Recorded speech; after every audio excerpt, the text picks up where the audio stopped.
Story talk ரசிகர்களுக்கு வணக்கம். இன்றைய சாட் நட்சத்திர நிகழ்ச்சியுடைய சிறப்பு விருந்தினர் இயக்குனர் பேரரசு.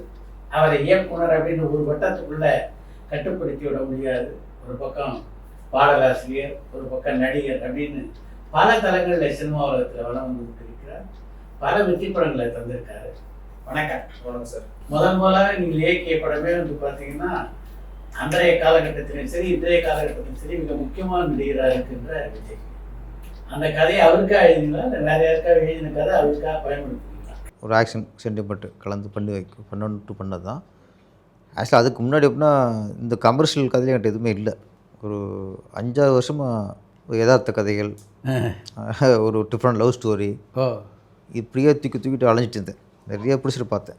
எல்லோரும் கதை கேட்டு கதை நல்லா இருக்குது, கமர்ஷியலாக ஏதாவது கதை இருந்தால் சொல்லுங்கம்மா. இப்படியே ஒரு 3-4 வருஷம் இதே ஆன்சர் தான். அப்புறம் கொஞ்சம் விரக்தியில் தான் என்னடா எல்லோரும் இதே கேட்குறாங்க, இப்போ நமக்கும் ஏதோ ஒரு டைரக்டரானா போதுங்கிற காலகட்டம் வந்துருச்சுன்னா ஒரு 10-14 வருஷம் ஃபீல்டில் இருக்கோம். இப்படியே டைரக்டராங்கிற ஒரு இது இருக்கும். அந்த டைம் வேறு. சரி, இதுக்கப்புறம் நம்மளுடைய டேஸ்ட்டுன்னே இருந்தோம்னா சரிவிட்டு வராது. சேஃப்டிக்கு ஒரு கமர்ஷியல் கதை ரெடி பண்ணிக்குவோம். நம்ம ஸ்டைலில் ஃபஸ்ட்டு கதை சொல்லுவோம், கமர்ஷியல் கேட்டாங்கன்னா இதை அடிச்சிருவோம். அப்படி ரெடி பண்ணதான் திருப்பாச்சு. கரெக்டாக அதே மாதிரி சூப்பர் குட்டு. நான் நம்ம ஸ்டைலில் கதை சொல்ல நினச்சேன். அவங்க விஜய் கால் ஷீட் இருக்குது அப்படிங்கும்போது இதை அடிச்சிட்டேன். அன்றைக்கி ஈவினிங் 4 மணிக்கே விஜய் சீட்டை அப்பாயின்மெண்ட் வாங்கி போய் சொல்ல சொல்லிட்டாங்க. எனக்கு புரியலை. ஏன்னா நம்ம வந்து இப்போ 10-15 வருஷமாக சினிமாவில் போராடிக்கிருக்கோம். காலைல சொல்லி அதுவும் விஜய்கிட்ட நெருங்கிறதுக்கு அப்போ எத்தனை பேர் போராடிக்கிருக்காங்க. பெரிய ப்ரொடியூசர், பெரிய டைரக்டர், வெயிட் பண்ணிக்கிருக்கோம் காலகட்டம். நம்ம அசிஸ்டன்ட் டைரக்டர் தான். இப்போ என்னடா காலைல சொன்னால் உடனே நம்ம 4 மணிக்கு அப்பாயின்மெண்ட் போது கொஞ்சம் ஜெர்க்காயிருச்சு. நினைக்கல, இல்லை எதிர்பார்க்கல. அன்றைக்கி பொழுது இப்படி விடிங்கன்னு எதிர்பார்க்கவே இல்லை. அப்புறம் ஒரு 4 மணிக்கு போயிட்டு அவர் இப்போ டைமிங் 4 மணி, அவர் 3:30க்கெலாம் உள்ளே இருக்கார் ரெடியாக ரூமில். அப்புறம் போய் பார்த்துட்டோம். கதை சொல்கிறேன். அதில் என்ன ஆச்சரியம்னா, நம்ம சினிமாவில் 10-15 வருஷமாக இருக்கோம். நேராக ரஜினி சார் பார்த்துருக்கேன், கமல்ஹாசன் சார் இப்போ ஃபங்க்ஷனில் பார்த்துருப்போம், நேராக ஷூட்டிங்கில் பார்த்துருக்கோம். எல்லாருமே விஜயகாந்த், பிரபு சார், அஜித், கரெக்ட் எல்லாம் பார்த்துருக்கேன். விஜய் சார் மட்டும் கதை சொல்லும்போது ஃபஸ்ட் டைம் நேராக பார்க்குறேன். அது வரைக்கும் பார்க்கல. ஃபங்க்ஷனோட இங்கே பார்த்ததில்லை. ஃபுல்லாக கதை சொல்கிறேன். ஒரு 3-4 சீன் அப்படியே ஒரு போயிட்டுருக்கு. அப்படியே நான் தான் காமெடி நடித்து சிரித்து சொல்கிறேன். கோபத்தை காட்டி பேசிக்கிட்டு இருக்கேன். அவர் எந்த ரியாக்ஷன் இல்லை. அவராட்டுக்கு அப்படியே ஃபஸ்ட்டு எப்படி தரோம் ரொம்ப அதே ஒரு உட்காந்தா கூட சொல்லிக்க மாட்டார் போகிற அப்படி இருக்கார். நான் ஒரு 10 சீன் போனதுக்கப்புறம் கொஞ்சம் டவுட் வந்துடுச்சு. என்னடா எந்த ரியாக்ஷனுமே இல்லையே, கதை பிடிக்கலையோ அப்படின்னு ஒரு பக்கம் மனசுக்குள்ளே ஒரு ஆர்குமெண்ட்டு. அப்புறம் ஒரு மைண்டு சொல்லிடுச்சு, உன் வேலை கதை சொல்கிறது, நீ பாட்டு கதை சொல்லிடு. பிடிக்குது அவங்களுடைய இது, நீ வந்து வேலையை பாருங்க மாதிரி ஒரு பிடிச்சி அப்பாதேன். இவர் ரியாக்ஷன் எதிரக்கூடாது. நான் முன்னாட்டுக்கு அடிச்சுவிட்டு பட்டாசு பால் மாதிரி பேசுகிறேன், சனி சாட மாதிரி கத்தி பேசுகிறேன். என்ன பேசினாலும் அவர் அப்படியே இருந்தார். கடைசி கதை சொல்லி முடிச்சிட்டேன். எஸ்சி சார் கூட இருந்தார். ரெண்டு கேட்டாங்க. நான் இப்போ ஒரு 5 நிமிஷம் ஹாலில் உட்காருங்க வந்துடும்னாரு. சரி ஹாலில் உட்காந்தேன். நான் இது வரைக்கும் விஜய் சார் கதை சொல்லணும்னு நினைக்கல, அவருக்காக கதையும் பண்ணலை, இந்த வாய்ப்பு நான் எதிர்பார்க்கவும் இல்லை. கரெக்ட். அப்போ நம்ம வந்து கதை சொல்லும்போது ஏதோ சொல்லிடுவோம்னு சொல்லிட்டோம். ஆனால் சொல்லி முடிச்சதுக்கப்புறம் அந்த 5 நிமிஷம் இருக்குல்ல, அங்கே படவட்டம்னு ஆயிடுச்சு. பரீட்சை ரிசல்ட்டு காத்திருக்கிறதுனால பிடிச்சா பிடிக்கலையா அந்த ரிசல்ட்டுக்கு ஒன்று வரும்ல வந்துச்சு. கரெக்டாக 5 நிமிஷம் 2 பேர் வெளியே வந்தாங்க.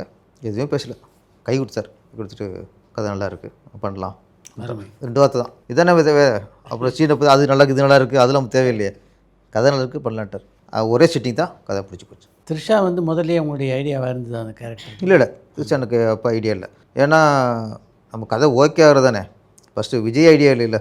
விஜய் ஃபிக்ஸ் ஆனதுக்கப்புறம் அப்புறம் யார் ஆர்டிஸ்ட்டு அப்படிங்கும்போது நான் செலக்ட் பண்ணது அஸ்வின் தான் ஃபஸ்ட்டு.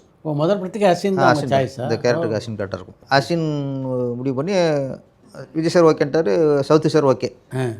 நான் அஸ்வின் சார் போய் அஸ்வின் போய் கதை சொல்லிட்டேன். அவங்க போர்ஷன்லாம் அவங்களும் ஓகே.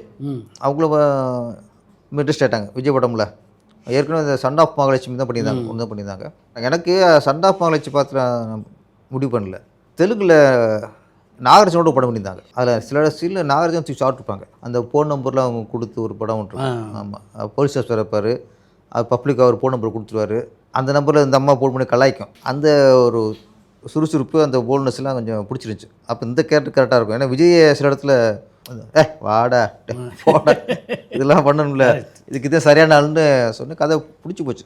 அதுக்கப்புறம் நாங்கள் இங்கே மோகன் ஸ்டுடியோ செட்டு போட்டாச்சு. இந்த அம்மன் கோயில், தங்கச்சி வீடு எல்லாம் போட்டாச்சு. இப்போ அந்த டேட்டு கிளாஸ் ஆகிப்போச்சு. அவங்க தெலுங்கு படத்தில் இருந்தாங்க. அதுக்கு வரதுக்கு இன்னும் 1 மாதம் ஆகிட்டாங்க. செட்டு போட்டு வெயிட் பண்ண முடியாது. என்னடா அப்புறம் தான் சரி ஓகே இப்போ திருஷா கேட்டு பார்ப்போம்னா கால் ஷீட் பிரச்சனால தான் திருஷாவை மாற்றி விட்டு திருப்பாச்சியில் திருஷா வந்தது. திருஷா வந்து அவங்க ரொம்ப சாஃப்ட்டு. இப்போ அஸ்வின்ங்கிறது அவங்க கொஞ்சம் போல்டாக டைலாக் பேசுகிறது இதெல்லாம் பண்ணிடுவாங்க. இவங்க கொஞ்சம் சாஃப்ட் தான். கரெக்ட். திருப்பாச்சியில் தான் கொஞ்சம் சத்தமெல்லாம் பேசியிருப்பாங்க. அந்த சீன் இருக்குல்ல, வாடா போடா இது டைலாக் சொல்லிட்டோம். அவங்க ரொம்ப தயங்கிட்டாங்க. ஆனால் விஜய் பெரிய ஹீரோ, கரெக்ட், இவர் என்ன வாடாங்கிறது போடாங்கிறது தப்பாயிருமோ ஒன்று. இன்னொன்று ஃபேன்ஸு போட உடனே அவங்க ஏதாவது தப்பாக நினச்சிடுவாங்களோ அப்படிலாம் கொஞ்சம் அவங்களுக்கு குழப்பம் ஆகிப்போச்சு. கொஞ்சம் வேற மாற்றலாமல் நாங்கள் அவங்களும் போட விடலாமல் ஒருவேளை போயா வாயா அந்த ரேஞ்சுக்காக சொல்லாமங்களாம் பேசுவாங்க. அந்த சீனே போட வடை தான். ஏன்னா தங்கச்சி சவால் விட்டுருக்கோம். சவாலில் தான் நீ போடா வடன்னு சொல்லிப்பாரு அப்படின்னா திசை சொல்லுவாங்க, உங்கள் அண்ணன் வரட்டும், இன்னும் பெரிய மானம் ரோசம் உங்கள் அண்ணனுக்கு, நான் வாடாங்கிறேன் போடாங்கிறேன் கோவரம் பார்ப்போம் அப்படின்னு தான் அந்த சீனோட அது. அப்புறம் ரிகர்ஸ் பார்த்தா இந்த டிஸ்கஷன் போயிட்டு விஜய் சார் வந்துட்டார். சார் ட்ரெயின் கூப்பிட்டு வந்துட்டோம். அப்புறம் என்னென்னா சொல்லிட்டேன். அப்புறம் அவர் தான் திசாட்ட போய் இல்லை இந்த சீனு ஹைலைட்டே தான், இது பண்ணாதான் ஒர்க் அவுட் ஆகும், இல்லைன்னா அந்த சீனே சரி வராது, இது ஒன்றும் பிரச்சனை, இது ஹியூமர் தான், காமெடி தான், ஆடியன்ஸில் இதை என்ஜாய் பண்ணுவாங்க அப்படி சொல்லி அப்புறம் தான் அவங்க இந்த வாடா போடலாம் ஒத்துக்கிட்டாங்க. அப்புறம் நண்பர்கள், என் பேர் சரவணன், நான் இங்கே நெதர்லாண்ட்ஸ்லேருந்து பேசுகிறேன். கோயம்புத்தூர்கார பையன் தான். Okay okay. இப்போ ரைட்டிங் எல்லாம் பண்ணுறீங்கன்னா எப்படி ஆடியன்ஸ் பேஸ்டாக பார்த்து கமர்ஷியலைஸ்டாக எடுப்பீங்களா? இல்லை எனக்கு உங்கள் ஃபீல்டு பற்றி தெரியாது, என்னோட ஃபீல்டு ஓரளவு தெரியும். உங்கள் ஃபீல்டுன்னு வரும்போது நான் வந்து வெறும் ஒரு ஆடியன்ஸ் தான். இப்போ எனக்கு என்னோட யாரால க்ரோ பண்ணும்போது ரஜினிகாந்த், கமலஹாசன் அவங்க 2 பெரிய ஸ்டார்ஸு. அண்ட் அதுதான் நான் ஃபாலோ பண்ணிட்டு வந்துட்டு இருந்திருக்கேன். பட் உங்க டைம்னு வரும்போது அந்த மாஸ் ப்ரொடக்ஷன்ஸ் அதெல்லாம் வந்துட்டு இருந்தது. பட் எனக்கு சினிமா வந்து ஒரு என்டர்டெயின்மெண்ட், சிலது கிளாசிக்ஸா போய் பார்த்துட்டு இருப்பேன். இது மாதிரி எல்லாம் எழுதும்போது எப்படி ஆடியன்ஸை பேஸ் பண்ணி எழுதுவீங்களா? இல்லை நம்ம 2 வகை இருக்கு. ஒன்று பெரிய ஹீரோக்களுக்கு எழுதும்போது ஒன்று, சில யதார்த்தமான படங்கள் இருக்கும்ல, ஒரு வாழ்வியல் சொல்கிற படம் இருக்கும், யதார்த்தமான கதைகளாக இருக்கும். அப்போ அதுக்கு எழுதுகிற டைலாக்ங்கிறது வேறு. இப்போ யதார்த்தமான படத்துக்கு டைலாக் எழுதும்போது இப்போ நம்ம கேஷில் பேசிக்கிறோம்ல, இந்த லிமிட்ல இருக்கணும். வார்த்தைகளும் ரொம்ப அதில் திணிக்க முடியாது. வார்த்தை திணிச்சோம்னா அது யதார்த்தம் போயிடும். ஹீரோக்கள் பண்ணும்போது அது கமர்ஷியல் படம் ஆயிடுது. அப்போ சில மாஸ் ஹீரோக்கு பண்ணும்போது அப்போ டைலாக்கை எக்ஸ்ட்ரா போடுவோம், அந்த ஹீரோக்களுக்கு ஏற்ற மாதிரி போடுவோம். அப்போ அந்த ஹீரோக்கள்கிட்ட அவங்க ஃபேன்ஸ் ஒன்று எதிர்பார்ப்பாங்கல்ல, இப்படி பேசணும் நல்லாயிருக்கும். இப்போ ரஜினி சார் படம் உங்களுக்கு பிடிச்சிருக்கு, அப்போ அதில் 4-5 பஞ்சு டைலாக் பேசினா தான் ஃபேன்ஸுக்கு நிறைவாக இருக்கும். அப்போ ரஜினி சார் பண்ணும்போது ஒரு அங்கே சில இடங்கள் அவர் ஆன்மீகம் அங்கங்கே பேசுவார். அப்போ சில இடங்களில் அந்த ஆன்மீகத்தை கொண்டு வரணும். சில இடங்களில் பஞ்சு டைலாக் பேசுவார், அப்போ அவருக்கு தகுந்த மாதிரி பஞ்சு டைலாக் எழுதணும். சில இடங்களில் பெரிய மாஸ் ஹீரோ வந்து நிறைய ஃபேன்ஸ் இருக்கும் அவங்களுக்கு. அப்போ அந்த ஃபேன்ஸுக்கும் அவங்களுக்கும் கனெக்டிவ் பண்ணும்போது அப்போ நிறைய ஃபேன்ஸு ஹாப்பியாக விசில் அடிப்பாங்க, கைதட்டுவாங்க. இதெல்லாம் மைண்டில் வச்சுட்டு பெரிய ஹீரோக்களுக்கு நம்ம வசனம் எழுதணும். நம்ம பெரிய ஹீரோக்கு எழுதும்போது ஒன்லி கதையை ஃபாலோ பண்ணி எழுதினோம்னா ஃபேன்ஸுக்கு நிறைவு இருக்காது, அவங்க ஃபுல்ஃபில் ஆக மாட்டாங்க.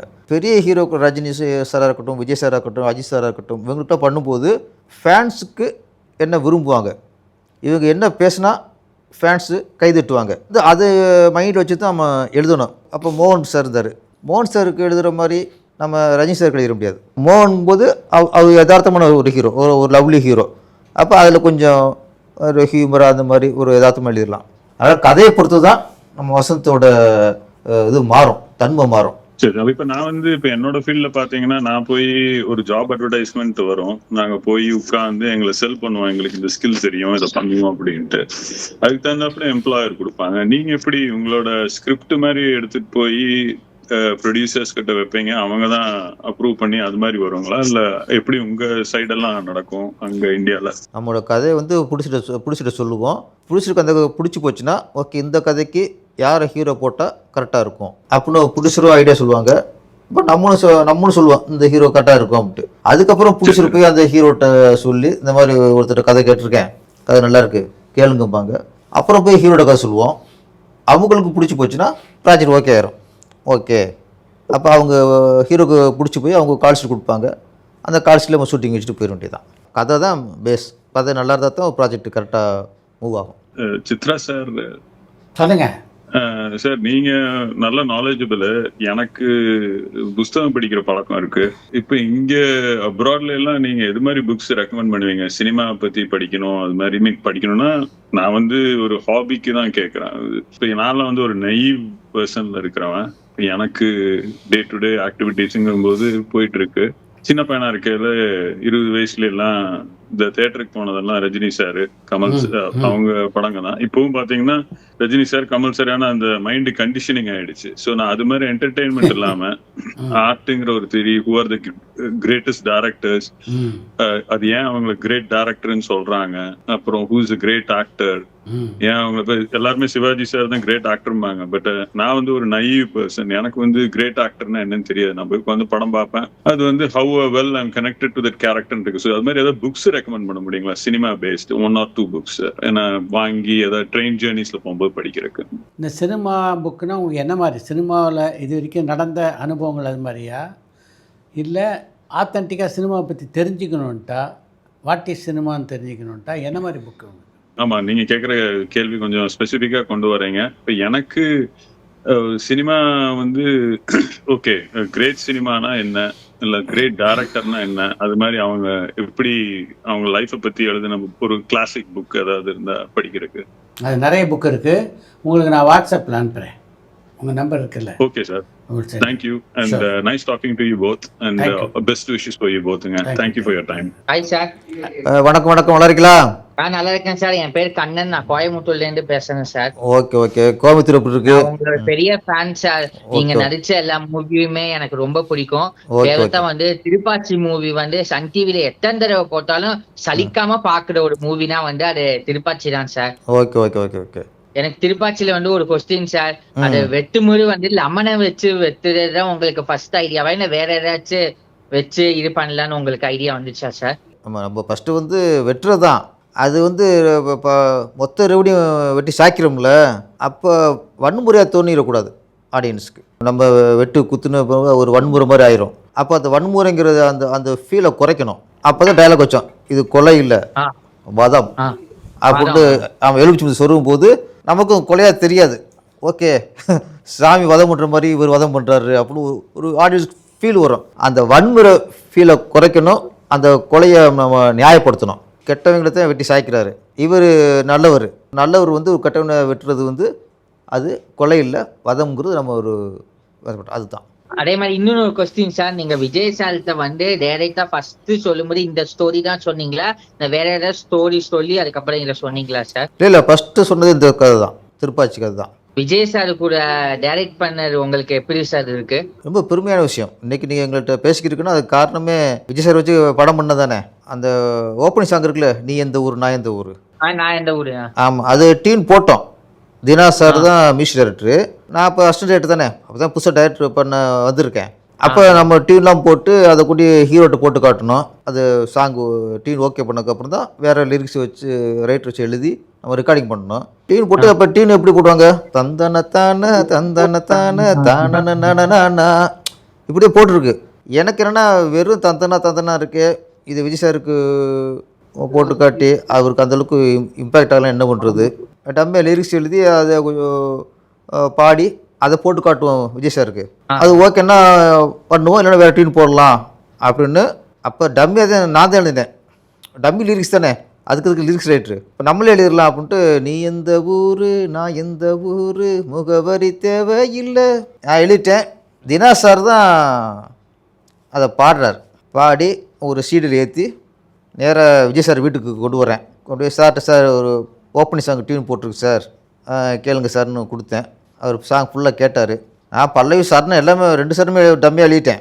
ஃபுல்லாக கேட்டுட்டு அப்படியே 2 நிமிஷம் அப்படியே சைலண்டாக இருந்தார். எனக்கு நான் ஆர்வமாக இருக்கேன், டியூன் எப்படி சொல்ல போகிறாருன்ட்டு. பாட்டு யார் எழுதுனா அப்படின்னாரு. எனக்கு பயம் வந்துருச்சு, என்னடா தெரியாத பாட்டு எழுதிட்டு போல இருக்குது, பாட்டு சரியில்லை போல இருக்குது, இது தந்தனை காட்டியிருக்கலாம் போல இருக்குது, இது தேவையில்ல வேலையை பண்ணிட்டோமேன்னு நான் பதறி போய், இல்லை சார் இது டம்மி லிரிக்ஸ் தான், இல்லை டியூன் ஓகேனா நம்ம வேறு கவிஞர் வச்சு எழுதிக்கலாம் சார் அப்படின்னேன். இல்லை இதில் ஒரு வார்த்தை கூட மாற்றாதீங்கட்டார். பார்த்து அந்த அளவுக்கு நல்லா ஆமாம், அதனால அங்கே தான் அவர் தான் டைரக்டர் ஆக்குனாரு, அவர் தான் பாடலாசிரியர் ஆக்கிட்டார். அருமை. அப்படிதான் நம்ம பாடலாசிரியரான கதை.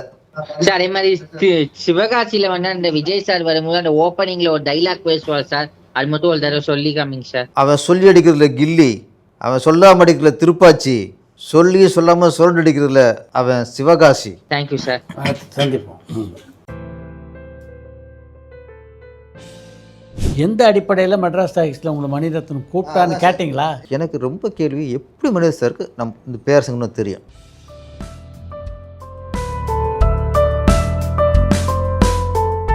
பிரியதர்ஷனோட எங்கே உங்களுக்கு தொடர்பு? டைலாக் ரேட்டு வேறு ஒருத்தர் இருப்பாங்க. ஆனால் நான் 2 மணி நேரம் சரி என் சைடில் ஒன்று எழுதி காலையிலே டைரக்டர் போய் நைஸாக கொடுத்து விட்டு கொடுக்குற மாதிரி கொடுப்பேன்.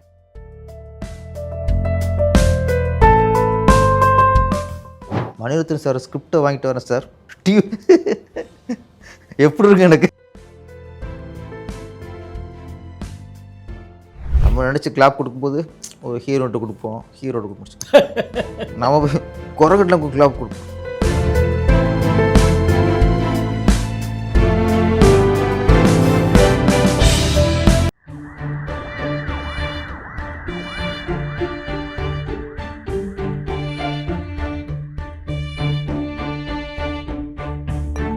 பரபரப்பான சினிமா செய்திகள், நட்சத்திரங்களின் பேட்டிகள், சினிமா வரலாறு ஆகியவற்றை பார்க்கவும் படிக்கவும் உங்களுக்கான இணையதளம் touringtalkies.co.